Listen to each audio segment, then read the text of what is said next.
आषाढी यात्रेमध्ये येणाऱ्या भाविकांना सोयी सुविधा उपलब्ध करून देण्यासाठी प्रशासनाची महिनाभरापासून तयारी सुरू आहे। मात्र शुभम ज्ञानेश्वर पावले वय 27 राहणार बेळगाव या तरुण भाविकाचा चंद्रभागेत बुडून मृत्यू झाला।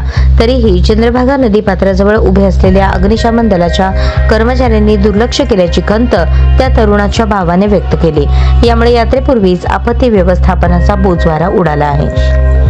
बेळगाव येथील शुभम पावले, वैजनाथ पावले, हेमंत चौगुले, गजानन जाधव, भारत पाटील, हनुमंत मगनाईक, अमित पवार या सर्वांनी मिळून विठ्ठलाच्या दर्शनासाठी पंढरपुरात ते आले होते।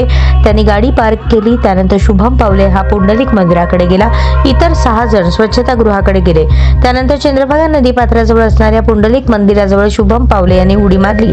मात्र त्याला पाण्याचा अंदाज न आल्याने बुडून त्याचा मृत्यू झाला। 4 तासांच्या शोधकार्यानंतर शुभमचा मृतदेह सापडला।